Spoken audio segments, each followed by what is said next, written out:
The leaders of Russia tell us their only concern is the defense of their own nation. Is this so? Or are they ambitious for world conquest? La Unión Soviética nació de una revolución que prometía igualdad y justicia tras siglos de autocracia. En 1922, varias repúblicas se unieron bajo un mismo Estado, creando una entidad política sin precedentes por su tamaño, ambición ideológica y control centralizado. Durante décadas, el sistema soviético transformó una sociedad agraria en una potencia industrial y militar capaz de redefinir el equilibrio global. Bajo Stalin, el progreso tuvo un costo humano devastador. La industrialización forzada y la planificación absoluta consolidaron el poder del Estado, pero también sembraron un modelo rígido, incapaz de adaptarse. El miedo sostuvo la estabilidad, mientras la innovación quedaba subordinada a la obediencia.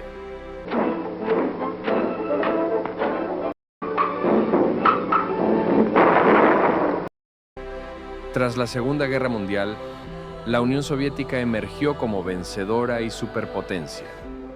Europa quedó dividida y el mundo entró en una era de confrontación permanente. Durante años, el sistema pareció sólido, inamovible, eterno. Pero el coloso comenzó a detenerse en silencio. Durante la década de 1970, la economía soviética dejó de crecer.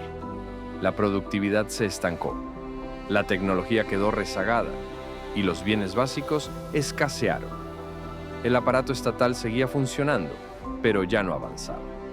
El gasto militar consumía recursos desproporcionados, mientras la vida cotidiana se deterioraba. El contrato implícito entre el Estado y la población empezó a resquebrajarse. La Unión Soviética seguía siendo poderosa, pero ya no eficiente. Y la historia rara vez perdona a los sistemas que no se transforman. En 1985, Mikhail Gorbachev asumió el liderazgo con una convicción clara. El sistema debía cambiar para sobrevivir. No buscaba destruir la Unión Soviética, buscaba salvarla.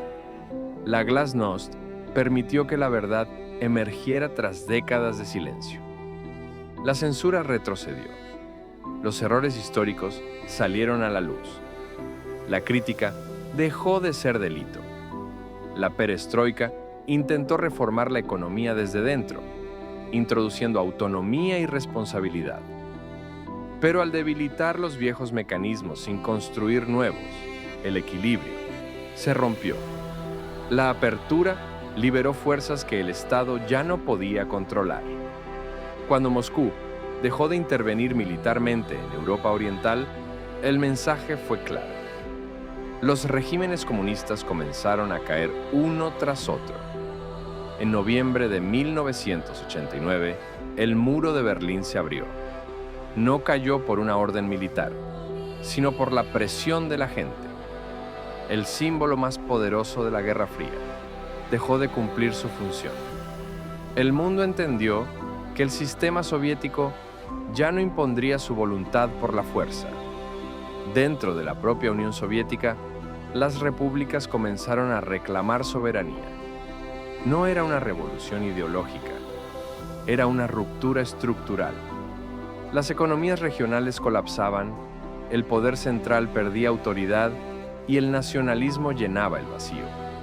Aunque un referéndum intentó preservar la unión, su legitimidad ya estaba dañada. El Estado seguía existiendo en los papeles. En la realidad, se desmoronaba. En agosto de 1991, sectores conservadores intentaron revertir el curso de la historia mediante un golpe de Estado. Fallaron. La resistencia civil y la figura emergente de Boris Yeltsin sellaron el destino del Partido Comunista. El intento de preservar el pasado aceleró el final. Después de ese momento, la Unión Soviética dejó de ser gobernable. El 8 de diciembre de 1991, Rusia, Ucrania y Bielorrusia firmaron un acuerdo que declaraba el fin de la Unión Soviética. No hubo guerra, no hubo batalla final.